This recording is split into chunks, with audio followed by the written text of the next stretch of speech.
如果你远在他乡，没有钱买机票，要怎么回家呢？可能有小伙伴会说，这还不简单，换个便宜点的交通工具，不然还能把自己寄回家吗？还真别说，这个世界从来都不缺奇奇怪怪的人和事。就比如曾经有一个叫做布莱恩的男子，因负担不起机票，决定把自己钉在木箱里面，空运回英国。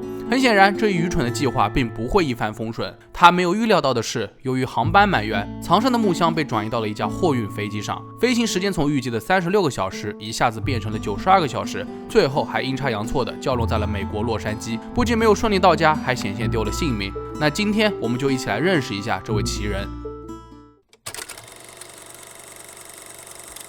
先插播一条寻人启事。2021年4月，来自英国威尔士的一位76岁的老先生布莱恩·罗布森向媒体寻求帮助，他要找2位老朋友。不过奇怪的是，虽说是朋友，但布莱恩不知道对方的姓氏，只记得他们是爱尔兰人，名叫保罗和约翰。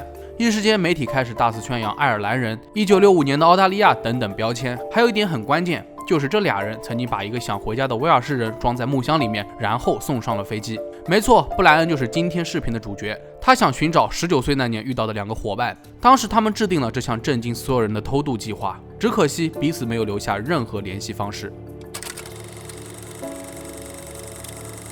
1964年，布莱恩在家乡英国威尔士担任公交车售票员的工作。好景不长，他厌倦了这样的生活，恰好澳大利亚政府正在为维多利亚铁路公司寻找员工，布莱恩没有多想就投了简历。他只知道对方是澳大利亚大部分铁路运输的运营商，是个大公司。很快，他如愿以偿获得了一份检票员的工作，但在这里有一个前提，那就是他必须工作满2年。不过，澳洲政府会包来回的机票，此时的布莱恩早就被冲昏了头脑，他根本就没多想，立刻签字答应了下来。殊不知，对于布莱恩来说，这像是一场冒险。起初，他还安慰自己，不管怎么样，总在比威尔士要强吧。可是，当他辗转来到了澳大利亚墨尔本，开始新的生活的时候，一盆又一盆的冷水几乎要浇灭了他的信心。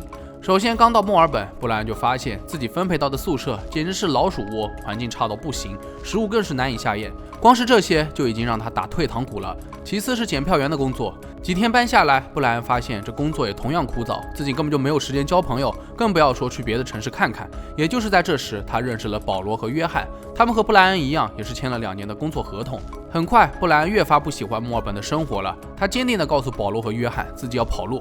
可现实却狠狠地击碎了他的梦。公司告诉布莱恩，如果他不履行2年的合同，那他就要向澳大利亚政府退还当时飞到墨尔本的机票钱，另外他还要自行购买返回英国的机票。这对于他来说简直是晴天霹雳。每个月他只能赚30英镑，而机票至少要700英镑，他根本就不可能拿得出这么多钱。布莱恩顿时心如死灰，每多待1秒，他就越是想回家。眼看正路不通，布莱恩决定走歪路，他偷偷登上了一艘开往伦敦的船，结果被抓了个正着。此路不仅不通，还入狱了3个多月。不过这一次的失败经历并没有打消他的念头，而且让他更憎恨这个地方了。出狱后的布莱恩一时间无处可去，他回到了最初的宿舍，在那里他又遇到了保罗和约翰，3人闲来无事，打算出门转转，参观了一个贸易展览。没想到一家搬家公司的标语点醒了布莱恩，我们可以将任意一样东西送到任何指定的地方。布莱恩马上就想到了自己，也许他们能够帮助到我。此时的保罗和约翰都以为是玩笑话，一笑了之。殊不知这个念头已经在布莱恩心中扎下了根。不得不说，布莱恩的行动力还是很强的。第2天，他就开始为自己的计划而奔波。他先是来到了澳大利亚航空公司，打听了包邮寄到海外的流程。他还特意询问关于包裹的最大尺寸和重量，以及各种必要的文件和费用。收集到了信息之后，他找到了2位朋友，一个人讲得滔滔不绝。保罗和约翰这才意识到，原来这家伙是来真的。可是听完布莱恩的计划后，他们都表示不赞同。保罗甚至直接说这一计划太愚蠢了，但布莱恩并没有放弃，他软磨硬泡了3天，终于说服了他们。接下来就是动手环节了。布莱恩先是去买了一个30×26×38英寸的木箱，他要把木箱伪装成一台大型计算机的包装。朋友们还特意在木箱上面贴了易碎、瓷面朝上的大标签。此外，布莱恩也不是空身一人，他的随身物品有手提箱、枕头、手电筒、一升水和一个装尿的空瓶子。不仅如此，他还考虑到达目的地后要设法从木箱里逃出去，于是又带了一把锤子。最后想着也就1-2天的功夫，布莱恩压根就没有准备食物，他可不想在木箱里面排泄。东西准备的差不多了，保罗用打字机伪造了相关文件，他和约翰还尝试着把这台人体计算机装进箱子里面，然后将木条进行密封。按照计划，他们会安排一辆卡车将木箱运到机场，一切都非常的完美。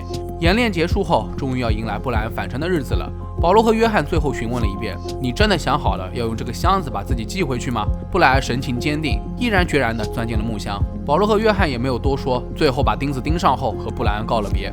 大约10分钟之后，卡车就来了。此时他们再无反悔机会，布莱恩的命运也只能交给上天。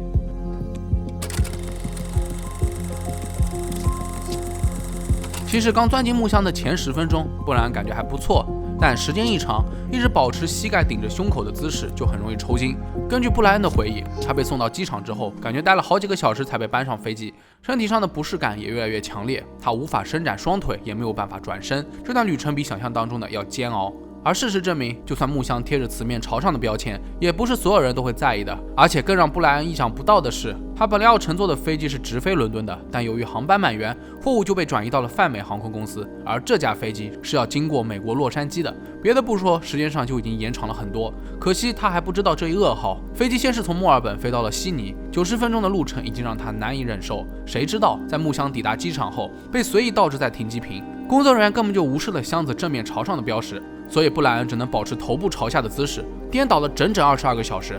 这一遭真是把他快折磨死了。布莱恩的呼吸变得非常困难，意识也飘忽不定。从一开始的满心欢喜到后来的万念俱灰，布莱恩整个人的状态一落千丈。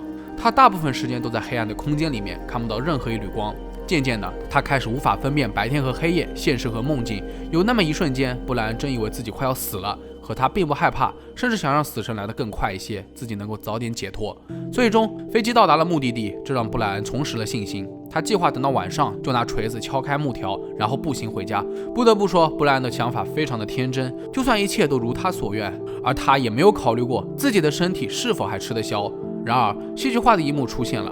布莱恩因为长时间没有动弹，导致手关节太过僵硬，没能拿稳手电筒，让他掉到了木箱底部。很快，机场的工作人员就发现了箱子里面竟然在发光。仔细查看后，工作人员失声尖叫了起来，里面有一具尸体。此时的布莱恩明白自己已经暴露了，但他根本动不了，也没有力气说话。不过他很快就意识到，这英文口音很明显不是英国人啊！这下完蛋了，自己吃了这么多苦，最终到达的竟然是美利坚。与此同时，工作人员也请来了主管，和布莱恩对视后发现他竟然还活着。由于身体蜷缩了太长时间，布莱恩没有办法控制自己的身体。在确认他不构成什么威胁后，主管赶紧通知救护车，把他送去了医院。不出所料的是，有关于布莱恩的新闻不胫而走，各大媒体都在争相报道这个躲在木箱子里面的男人。此时的布莱恩刚经历了一场磨难，相当的虚弱，他被暂时送往洛杉矶县总医院的一个监狱病房里，之后将面临非法入境美国的指控。其实从严格意义上来说，这是妥妥的违法行为，也幸亏机场工作人员及时发现了异常。如果布莱恩继续登上飞往伦敦的飞机，那他绝对是必死无疑的，到那时可就真的成为尸体了。不过在确认了布莱恩是英国国籍以及此次偷渡的来龙去脉后，美国当局决定放他一马，撤销了非法入境的指控。当然，泛美航空公司本可以把布莱恩遣送回澳大利亚，但好巧不巧，当天没有航班，反倒是飞去英国的航班上还有一个空位，而且是头等舱。所以在1965年5月18日，布莱恩兜兜转转了一大圈，最终如愿以偿，踏上了回国之旅。当他出现在英国伦敦机场时，记者们蜂拥而至，都想第一时间采访他。布莱恩告诉媒体，自己对于此次的冒险经历仍然心有余悸，他很感恩自己还能活着见到家人，果然一切都是最好的安排。其实回国之后，布莱恩立刻就给保罗和约翰写了信，但他不确定对方是否有收到，反正到最后都杳无音信。根据知情人士透露，布莱恩的新闻上电视后，他们可能都已经跑路了，因为如果布莱恩真的被指控，保罗和约翰也脱不了干系。为此，布莱恩很内疚，把两位朋友陷入两难的境地。当时他们确实承诺过不会跟任何人提起这件事情，否则他们自己也会吃不了兜着走。如今布莱恩已经迈入古稀之年，他还是没能忘记这段荒唐的经历。俗话说患难见真情，一直以来布莱恩都想亲口和他们说一句感谢，也担心自己鲁莽的计划是否真的影响到了他们的生活，所以他公开了这则寻人启事，希望能够与保罗和约翰团聚，不想留有遗憾。当然，布莱恩也提醒所有年轻人，千万不要尝试这种危险的行为，自己当年只是侥幸活了下来，想想也是够荒唐的。这一事故差点就成为了一张机票引发的血案，好在结局强行 happy ending 了。虽然很离谱，知道大家不会效仿，但还是要提醒各位小伙伴，遇事三思而后行，否则容易追悔莫及啊。那好了，本期视频到这就结束了。如果觉得视频做的还不错的话，也别忘了点赞、收藏和投币。我是郑郑，咱们下期视频再见吧。